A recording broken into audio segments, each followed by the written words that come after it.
I've been sitting with something since last Thursday, and I still haven't been able to shake it. It's not the fire. It's not even the smoke.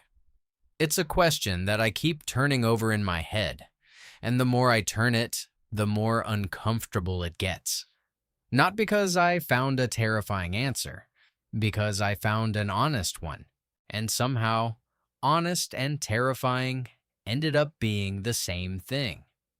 Let me back up. On July 15th, 2026, Toronto had the worst air quality of any major city on the planet.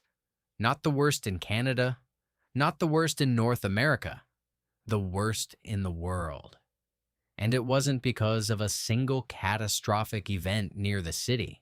It was because 186 simultaneous wildfires burning across Ontario alone were pumping smoke into an atmospheric column that had nowhere to go.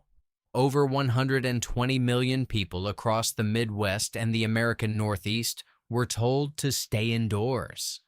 120 million people. That's more than a third of the entire United States population waking up to an orange sky and air that stings when you breathe it. I got messages that week from people who had ash on their windowsills and they lived 500 miles from any fire. And here's the thing. Before any of that got processed, before the official warnings had even reached most people's phones, something else was already spreading faster than the smoke itself. By the time air quality alerts reached Chicago, the phrase Baba Vanga sky darkening prophecy was already climbing search results in 3 countries. I need to be honest with you about why that matters to me personally, not as a curiosity, as something I felt obligated to look into, in a very specific, almost professional way. I spent 22 years as a reference librarian. Not a glamorous job. Mostly it was people asking me to help them find things. But underneath all of it, the skill that job actually built in me, the thing I ended up doing 1,000 times, was this. Trace the attribution before you trust the claim. Someone hands you a quote. You don't just accept it. You ask, where did this come from? Who said it first? Is there a document? Is there a date? When I retired, I didn't stop doing that. I just started doing it at home, at my desk, with the feeds I track, USGS, NOAA, disaster data, cross-referenced against historical prophetic texts. It became a kind of personal project that I honestly can't explain to most people without them looking at me sideways. So when I saw the Vanga searches spiking alongside the AQI alerts, I knew exactly what I was walking into, but I wasn't prepared for what the honest answer would cost me. If you're the kind of person who can't let a question go until they've actually followed it to the end, this channel exists for that. Subscribing tells the algorithm to keep sending you this kind of thing, because I have a lot more threads I haven't been able to stop pulling. So let me tell you what happened when I went looking. The first thing I did was what I always do. I started with the attribution. Where does the specific claim come from? Baba Vanga predicted a darkening of the sky. And can I find a source that precedes the event it's supposedly predicting? I want to pause here for a moment because I realize most people don't approach a viral prophecy claim the way I approach it. When most people see a quote attributed to a famous seer that seems to match something happening right now, they feel one of 2 things, either a chill of recognition or an eye roll of skepticism. And both of those responses happen before anyone actually looks at where the quote came from. That's not a critique. That's just how human attention works. The feeling comes first. The source check, if it happens at all, comes later. For me, the source check is the reflex. It's the thing that happens before the feeling is even fully formed. 22 years of that as a daily job will do something to you. And I'm telling you this not to sound impressive. I'm telling you this because it's exactly what made the next several days so uncomfortable. because the reflex kept firing and kept not finding what it was looking for. I went back to the interviews and archives that have been preserved from people who actually knew Vanga before her death in 1996. The most consistent and careful of those sources is Krasimira Stoyanova, her niece, who has been the primary guardian of the documented legacy for 30 years. Stoyanova has said in multiple interviews across multiple decades, something that is easy to find if you go looking, but easy to miss if you're only reading headlines. Vanga did not write down her prophecies. She spoke them. And the sessions, the actual sessions where she gave readings, were not officially transcribed. I want you to sit with that for a second, because this is where my 22 years of reference work kicked in hard. If there is no primary document, then every quote you see circulating online, every Baba Vanga predicted this post with a specific year and a specific event and a specific wording, has no verifiable origin. Not because someone invented it from nothing, necessarily, but because the chain of attribution cannot be followed. There is no document to check. There is no dated session record that Stoyanova's archive can point to and say, here, this is where she said it, on this date, in this room. What exists instead is a vast ecosystem of second-hand accounts, post hoc interpretations, and what researchers who study prophetic traditions call retroactive attribution. The mechanism is not complicated. A dramatic event occurs.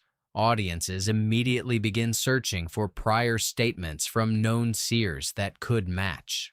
Because Vanga's sessions were oral and largely unrecorded, there is no way to verify or refute any match. The absence of a record doesn't confirm the prophecy, but it also doesn't deny it.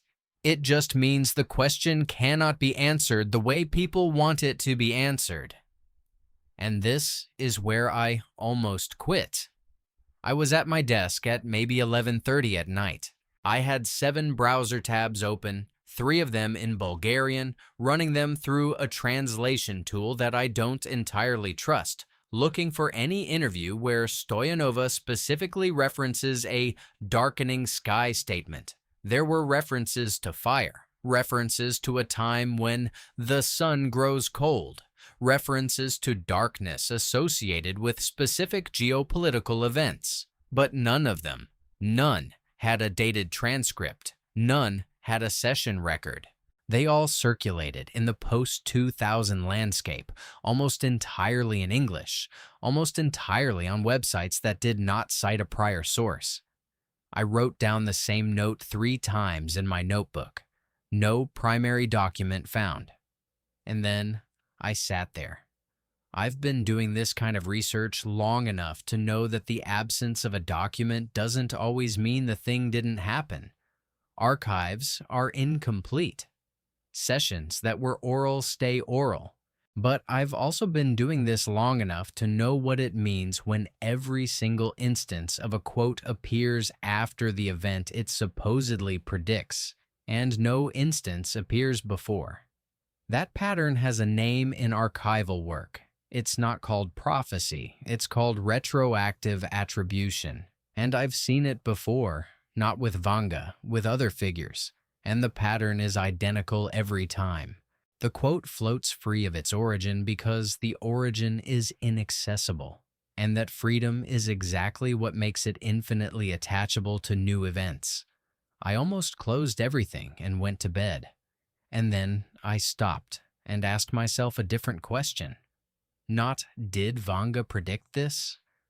But, why are 120 million people under an orange sky right now searching for her name? That's a real event. That's a measurable thing.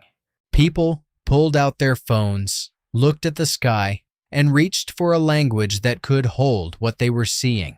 The scientific language was available: Rayleigh scattering, atmospheric optics, wildfire smoke particles blocking shorter blue wavelengths while allowing the longer reds and oranges through. The same mechanism as a sunset, but sustained for days across a continental scale. The explanation is clean and complete and verifiable, and people looked at it, and it wasn't enough. Not because they're irrational, because the scale of what they were experiencing exceeded the emotional container that a physics explanation provides.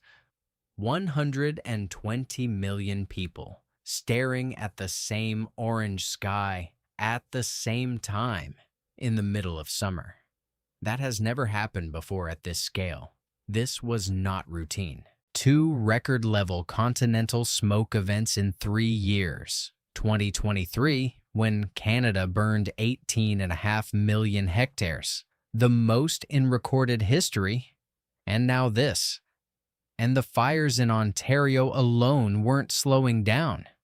136 of the 186 burning were in the Northwest, in conditions driven by a heat dome that had been sitting over northern Minnesota and southern Ontario for weeks.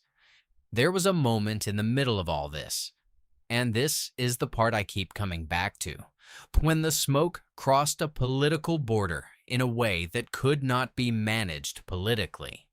On July 17th, President Trump threatened new tariffs on Canada, suggesting Ottawa was responsible for the smoke coming across the border. Canadian officials called it unacceptable, a wildfire, a natural event, moving through the atmosphere the way smoke moves, without regard for lines on a map, had entered the trade war narrative within 48 hours of the worst air quality readings in North American history. I'm not making a political point. I'm making an atmospheric point. The smoke doesn't negotiate. It doesn't care about jurisdiction. It crosses. And the response to it, both the political response and the prophetic search response, tells you something about what happens when humans encounter a scale of event that their existing frameworks can't hold. This is what I think was actually happening when people searched for Vanga. They weren't looking for a prophecy, they were looking for a frame, something large enough to hold the experience of standing outside and not being able to breathe properly in July in Minnesota. Something that could make 120 million people under the same sky feel like that sky had a meaning. Because meaning is how humans metabolize scale. We cannot process continental events the way we process a rainstorm. We need a story. Vanga's name appeared in those searches not because she predicted a specific event, but because her name is culturally associated with scale, with things that are too large to be accidents, with the idea that someone, somewhere, knew this was coming. No, let me be more honest than that, because I've been circling something uncomfortable and I need to just say it. I went into this research hoping, not consciously but hoping, to find one credible source that could confirm a sky-darkening statement from Vanga with a date prior to any wildfire event. I wanted to find it, not to prove the prophecy true, but because my professional instinct is always to find the primary document, to close the loop, to give you the satisfaction of saying, here is the chain of attribution. Here is where it leads. Here is what we actually know. I didn't find it. And sitting with that, really sitting with it, not just noting it and moving on, is where the price of this research lives for me. Because here's what I cannot unlearn now. Every quote you will ever read attributed to Baba Vanga about the sky, about fire, about the sun going cold, every single one of those quotes, I will never be able to read without automatically asking, is there a dated document? Is there a session record? Is there something prior to the event that it supposedly predicts? I will never be able to read a viral Vanga quote the same way again. Not because I've decided she was a fraud, I haven't. The people who knew her, people who sat in rooms with her, describe something that doesn't reduce easily to fraud. Whatever she was doing in those sessions, it mattered to the people who experienced it. I'm not dismissing that. but the specific mechanism of how her words traveled after her death, how they multiplied in digital spaces without documentation, how they attached to events retroactively, how the very absence of a written record made them more attachable rather than less. I cannot unsee that mechanism now. It's like learning how a magic trick works. You can still appreciate the performance, but you can't get the same feeling back. The physics of what happened to her prophecies in the internet era is not so different from the physics of the smoke. Both spread without respecting borders. Both attached to the largest surface available. Both are real. The smoke was real. The cultural resonance of her name is real, and neither of them is the thing people want them to be. The smoke is not a sign. The prophecy is not verified. And both of those statements are accurate, and neither of them fully accounts for what it felt like to stand under that orange sky and need a language to hold it. Remember when I said I went into this hoping to find the primary document? I found something else. I found why the question itself was built on the wrong assumption. The question, did Baba Vanga predict the smoke, assumes there is a verifiable yes or no. There isn't. Not because of institutional failure or lost archives, because of how oral prophecy works. Stoyanova's archive is as complete as it can be for something that was never written down. The gap isn't a cover-up. The gap is structural. And once you understand that, once you see that oral prophetic traditions by design resist the kind of verification that library science demands, you realize that asking for a primary document from an oral tradition is like asking for a photograph of a sound. The tool doesn't fit the object, and the mismatch between tool and object is not evidence of deception. It's evidence of a category error. I spent 22 years tracing citations. I am very good at it. And the most honest thing I can tell you is that this particular chain of attribution does not have an endpoint that I can locate. It has a cultural resonance point, a moment somewhere in the post-1996 ecosystem where a vague statement about fire and sky started circulating and accumulating attachments, where a claim, loosely remembered from a session decades prior, became a meme that could attach to anything atmospheric and dramatic. That resonance point is real and documented. The original document is not findable. Whether it exists is a different question than whether it's findable. And I learned 30 years into working with archives that those are not the same question. They feel like the same question. They're not. There's something I want to say directly to people who spent last week staring at the orange sky and feeling like they needed more than a meteorological explanation. You're not irrational. You're not gullible. The scale of what happened last week, 120 million people under a smoke event that crossed a continent from fires that numbered in the hundreds, simultaneously driven by a climate pattern that has now produced 2 record seasons in 3 years. That scale legitimately exceeds the emotional container that normal explanations provide. The need for a frame that can hold it is a human need, not a failure of reasoning. But I'll tell you what actually gives me more pause than any Vanga quote I couldn't verify. The data does. The trajectory of 2 record fire seasons in 3 years. The atmospheric conditions that drove this.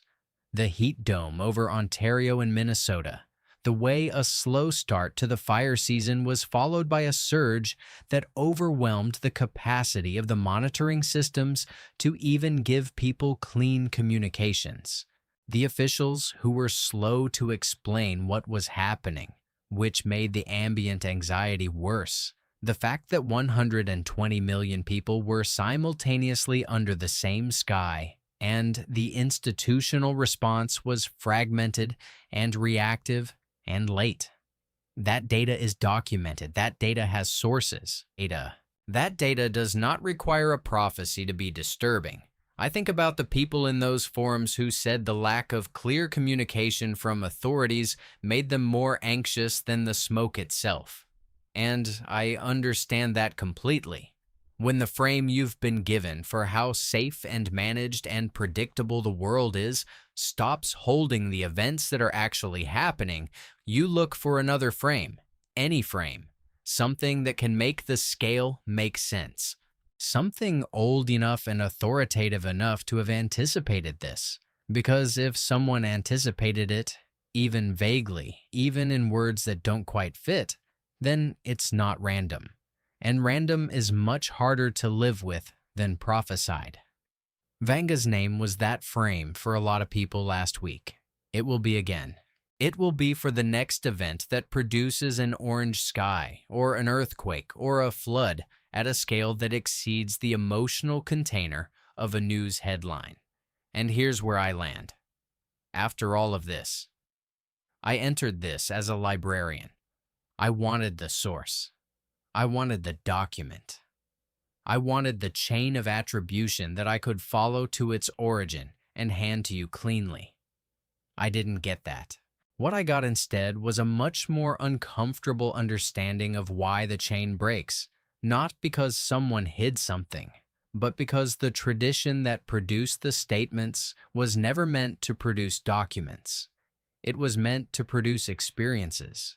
And experiences don't archive the way documents do. They archive in people. They archive in the memory of the people in the room. And when those people are gone, the memory goes with them. Or it gets retold, slightly differently each time, until the retelling becomes the record. I entered this wanting to give you certainty. I'm leaving it with something more honest and much less comfortable. The orange sky was real.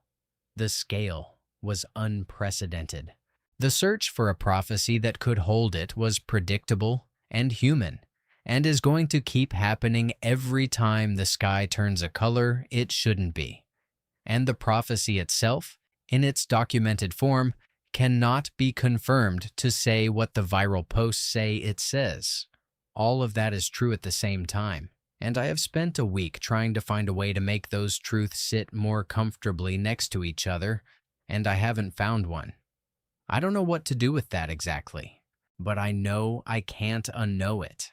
If what you just heard felt like something worth the time, the actual reference work, the Bulgarian tabs, the note written 3 times in a notebook, a super thanks goes directly toward keeping this kind of research going. Not toward production or a team, just toward the hours that this kind of honesty costs. It means this kind of conversation continues. And that means more to me than I can explain in 30 seconds. Here's what I want to leave you with. The next time you see a Vanga quote, or any oracle quote, really, attached to any large event, ask one question before you share it. Not, could this be true? Ask, is there a source prior to the event? If there is, follow it. If there isn't, you've already learned something important, not about the prophecy, about how prophecy travels. And that might be the more useful knowledge, honestly, because understanding the mechanism that makes these claims spread is understanding something real about how humans respond to events at scales we weren't built to metabolize. That's not nothing. That's actually important. What I'm curious about is this. When you saw the orange sky last week, or when you saw photos of it, what was the first frame that your mind reached for? Was it the physics? Was it climate data? Was it something older? Tell me in the comments. I'm genuinely asking, not rhetorically, because I think the answer says something about where we are right now as people trying to make sense of events we don't have good language for yet. I'll be back with another thread I haven't been able to stop pulling. There are 20 more in the queue, and some of them are going to require the same kind of honesty this one did.